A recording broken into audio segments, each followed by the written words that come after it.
The first trip of winter is exciting every time the snow flies and lakes freeze into their winter slumber. When the temperature plummets and the white silence of winter takes over, we know it's time to go camping again. All summer long, we paddled in Portage, making camp where we felt inspired, letting the rhythm of warm nights soothe us to dream. When it's winter, our canvas tent comes off the shelf. The wood stove sits idle by the big map we plan on. Saw blades are checked for sharpness. The kit of winter reveals itself for another trip on the frozen shield. Join us in winter's solitude as we snowshoe into northern Ontario for a hot tent escape.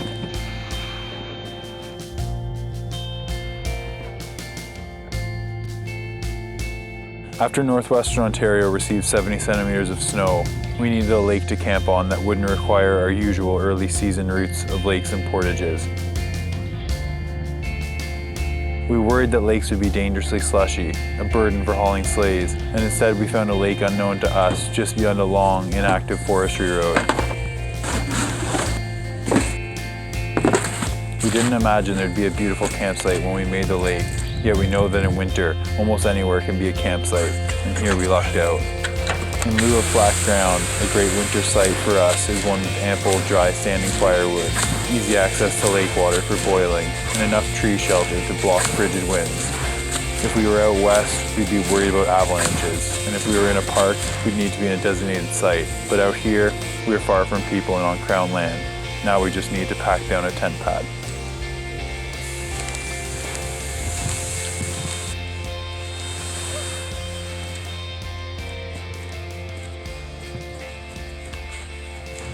So because we've never been here before, we don't know what's under the snow. We don't know if it's boulders, we don't know if it's flat ground, we don't know if there's logs. So rather than dig down through all this snow, we're just gonna flatten it with our snowshoes. The reason it's the first thing that we do is because it's gonna give the time for the snow to settle. We've got an area now that's probably about 12 feet by 12 feet. It's bigger than the tent, which is 10 feet by 10 feet, so we've got lots of room to move around as we're tying the tent out. But as you can see, there's not a lot of trees to tie to immediately around us, so we're gonna have to get poles just to guy out the lines on the tent. So while this settles down now, Leah's gonna start working on getting balsam boughs, and I'm gonna start working on getting some firewood. We'll give this a good chance to settle for us. It's gonna make it a lot easier as we set the tent up.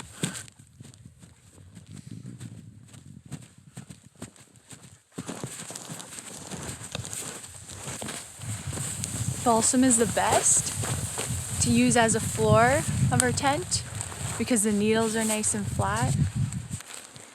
And it smells so good. Love the smell of it.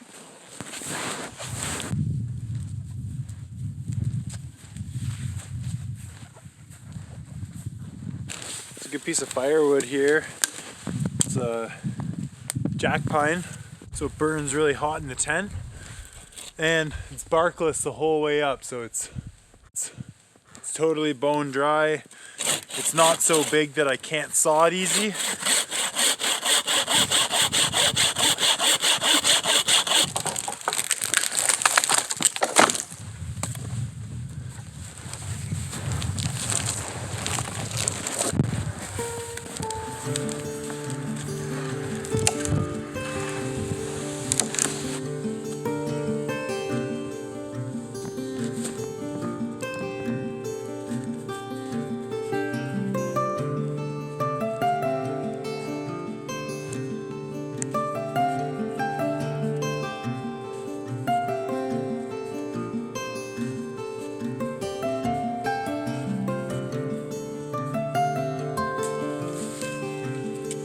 Having alder or willow, which grows almost like a weed in the north, nearby to our campsite means ample poles and stakes to use for guying out our tent. Since we don't have a thick stand of trees immediately around our tent pad, I'll need 4 poles for the structural corners, 4 to tie out the center with side walls, and 4 long stakes to hold down the tent corners.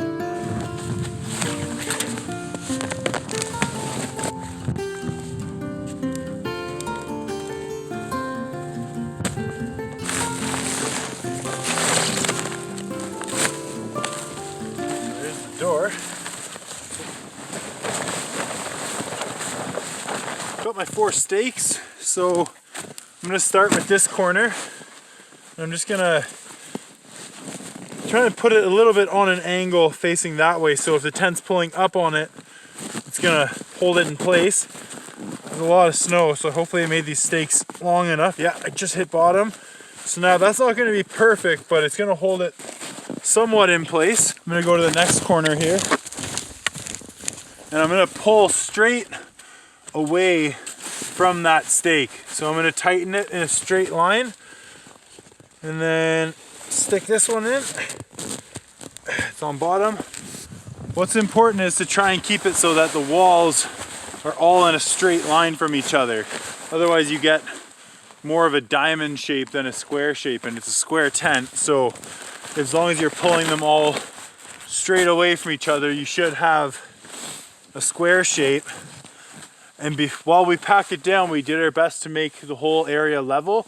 It's a little bit higher over here, a little bit, but it shouldn't be too much of an issue. But the problem is, if one side of your tent floor is much higher than another side, you're gonna get a sagged side. You're gonna get a saggy wall.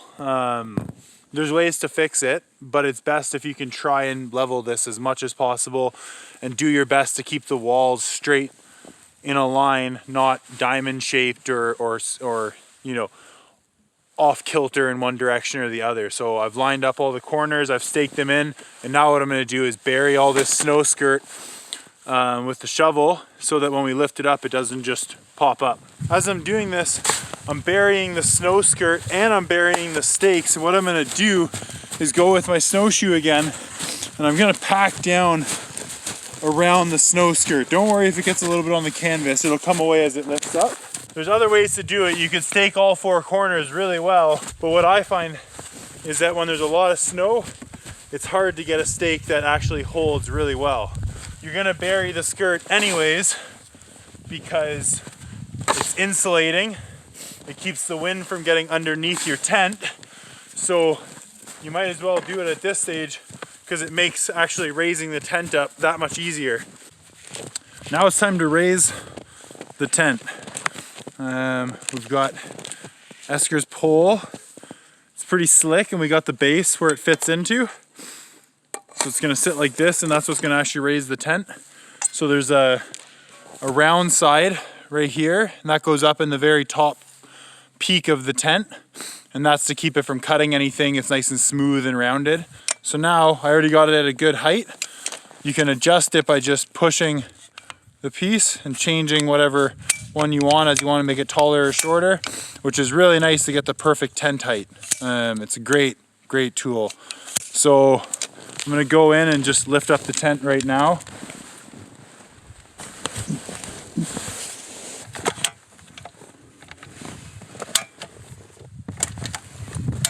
Time to start guying out the corners. So the first thing to do is guy out the 4 main structural corners of the tent.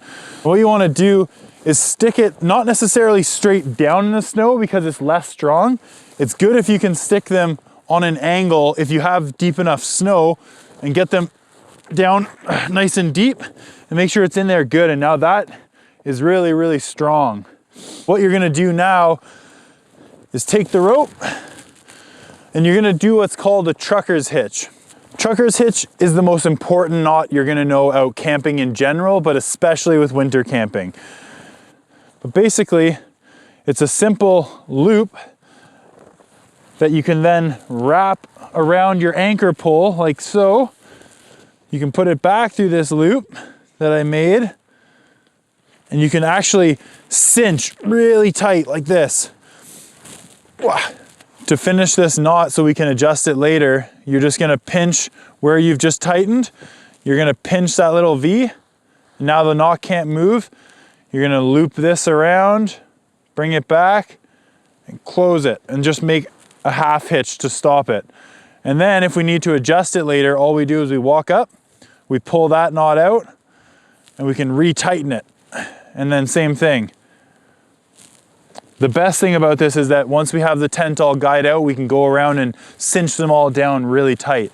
So the beautiful thing about a trucker's hitch is that it's really easy. You can do it with mitts on, and when you're done with the knot, rather than having to fiddle trying to undo a complex knot, you just pull it and it comes undone.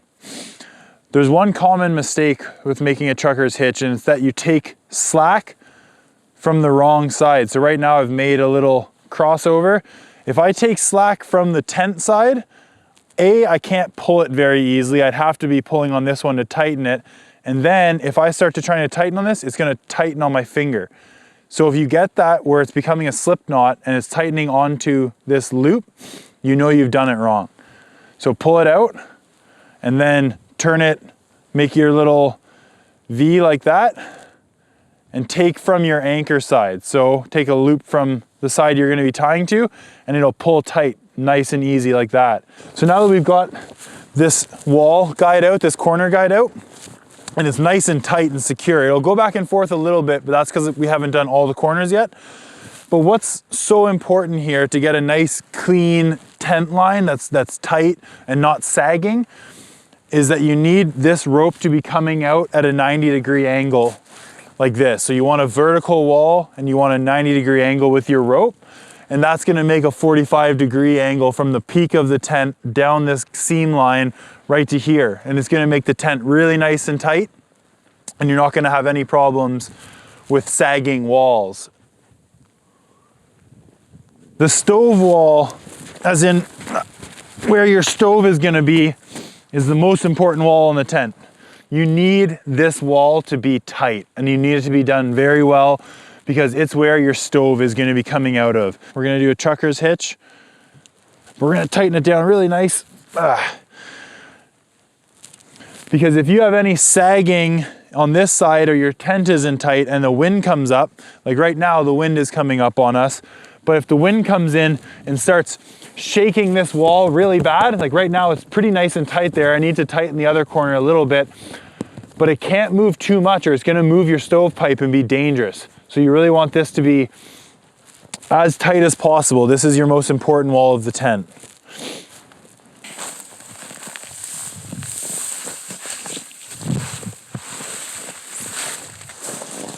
So I'm just weaving these in between each other so that the ends of them don't stick up and poke us. Soon it's gonna smell so good in here once it's full of balsam boughs. Laying out the boughs for our tent floor is my favorite. Sometimes we can't use them if we're in a park or if we are camping in an area where people like to visit.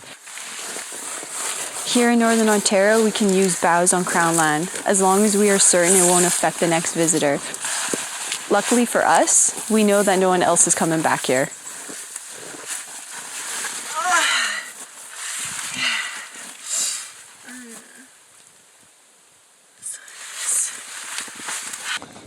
This is what a used stove looks like.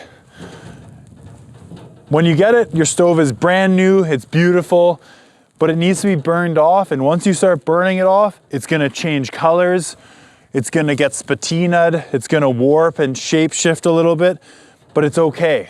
It's a tool. It's meant to be out here in the bush, it's meant to get hot and it's meant to get cold. Same thing with the tent. You might get a spark hole in your tent. That happens, it's canvas. But you can patch it, you can put a duct tape patch on it out in the field, you can sew more canvas on it home. The stove and the tent are tools made to be out here in the bush. So you can always fix them, they're made to be used hard, they're not meant to stay on your shelf at home. They're meant to be out here in the elements. So now let's put this in this tent. Esker stoves, they have support legs right here, not the actual main leg, but these squares right here. There's one on either side of the stove, on the back side and on the front side of the legs. And what you want to do is put a green piece of willow or alder through this, and that's going to support the stove as it starts to melt down in the tent. This is what I'm going to use. It's quite long, it's a lot longer than the stove, but as the stove heats up and starts to melt down inside the tent, because we packed the snow down, these poles are what's going to keep it from actually sinking into the snow, which is really important as the stove is making lots of heat. So they seem a little long, but it's good to have more length than you need. Now the stove's ready to go in the tent.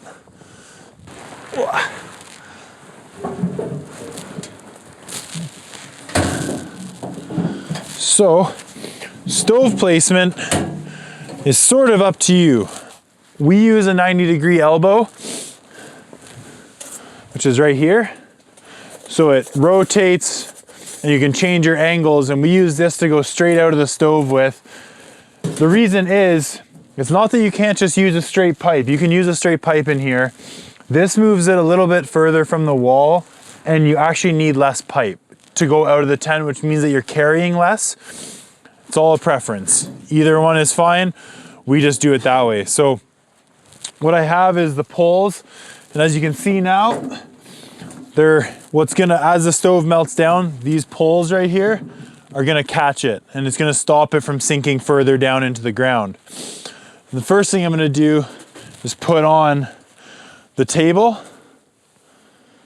on the side, just so it's out of my way.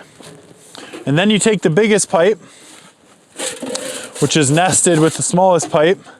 So I'm gonna put the biggest piece in with this, and now, because it's on this angle, I can actually rotate it and line it up perfectly with the hole.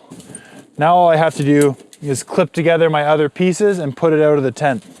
And now you can take the rest of your pipe and put it out of the hole, and now you'll know how well lined up it is. Now the last thing to do is reinforce the pipe outside.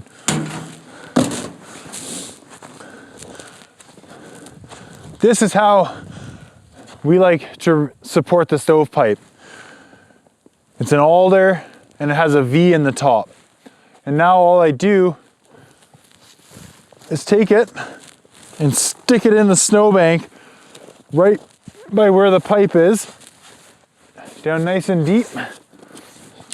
And then you can angle it and just slowly push it down so that it's supporting the stovepipe. I always like to give a couple good downward hits to make sure all the pieces are nice and together, and I'm gonna double check on the inside before we actually light the stove. But now that's fully supporting the pipe. It's nice and secure. Nothing's moving. The tent might move a little bit when the door is open if the wind goes in there, but this pipe is secure. And that's it. We've got the stove in the tent. We've got it secured.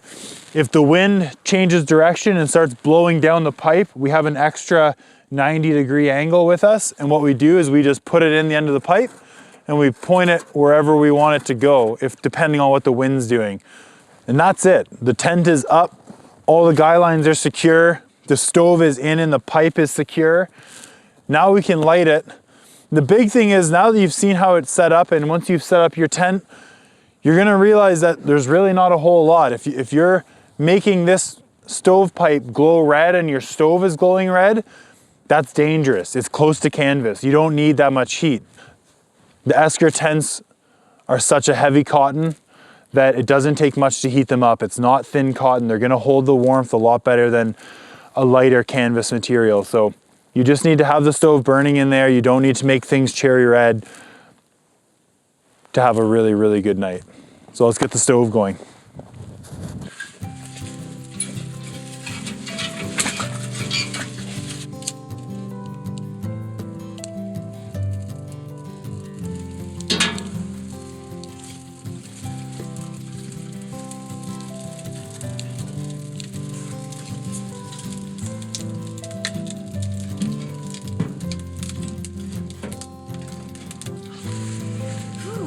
Soon it'll be nice and cozy in here.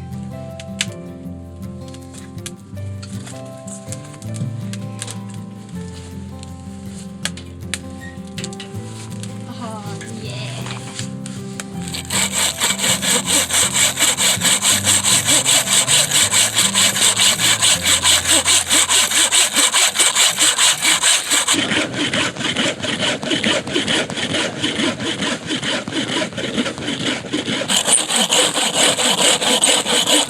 The first time we lit our stove inside the tent, we were worried about everything.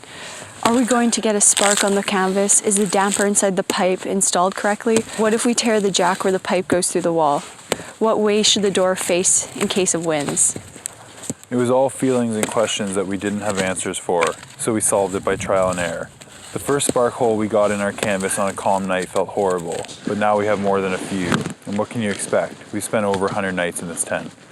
We lost the damper during our second season with the stove. I dropped it in deep snow and couldn't find it. It sure was nicer with one. The stove jack is tattered now and we really need to sew a new one in, but it still works fine because we support the pipe better than we did in those early days of camping. We know now to face the pipe and stove door, not always at the view, but where the most shelter is offered in case of wind. If our Esker tent is a little weathered and worn, it's because we have, at times, spent 3 weeks snowshoeing hundreds of kilometers, setting up every night further down the trail, abusing gear that's built to last the test of time. In the fall, we use it to moose hunt or canoe trip when the weather's foul. We start our canoe trips in the spring much the same way, by the light of the wood stove after a chilly day on the water. It's the ultimate portable base camp for all of our adventures, like having a log cabin that comes with us, maybe even cozier. Did we mention there's no bugs or bears in the winter? That part's nice too.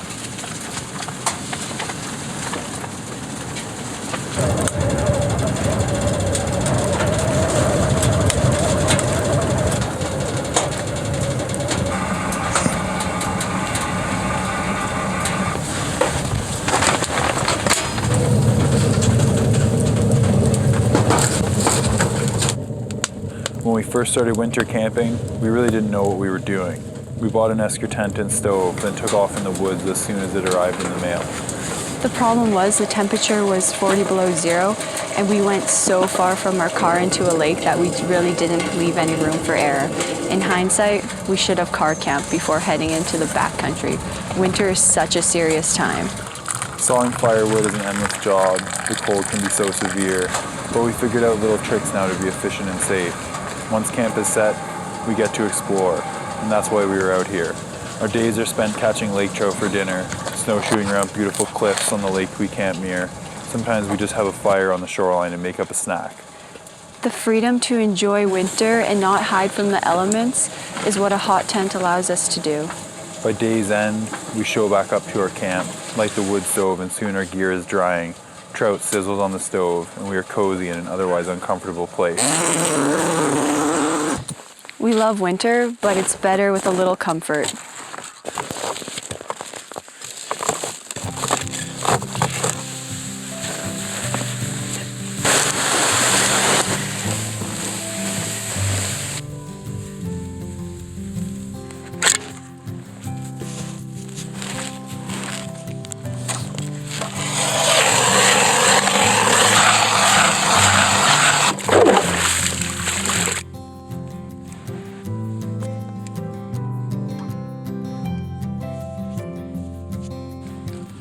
It's got some weight to it. Woo! Should keep it tight. No, it's coming up. Head up, come on, baby.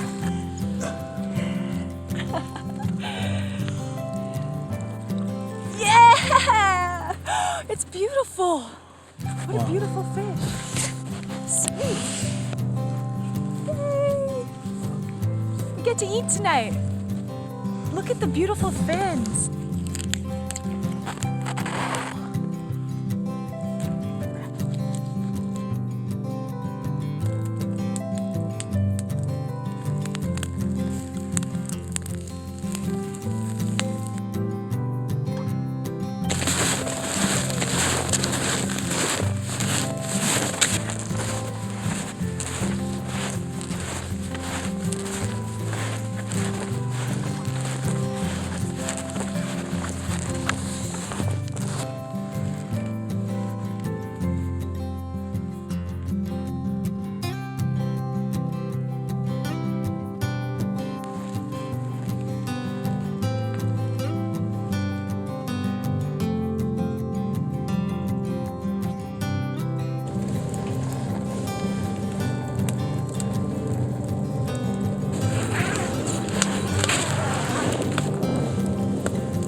Tearing down camp in the cold is always bittersweet. It means we're going home. When we first walked into this lake, it was all new, and now we feel like we know it, a new haunt for our winter jaunts. The fishing was excellent and the trout delicious. The shoreline cliffs surprised us. Maybe next time we can find a way to the top and take in the view. So we are cleaning up our campsite, piling our leftover firewood, boughs, and poles where we can find them the next time, because this is a spot worth coming back to. Maybe someone else will come in here and camp on this spot. In that case, for them, it's all good to go. We always joke that we need to start a treasure map of the firewood we leave across northwestern Ontario backcountry lakes, but for now, it's time to head home and dry this gear out to be ready for another trip.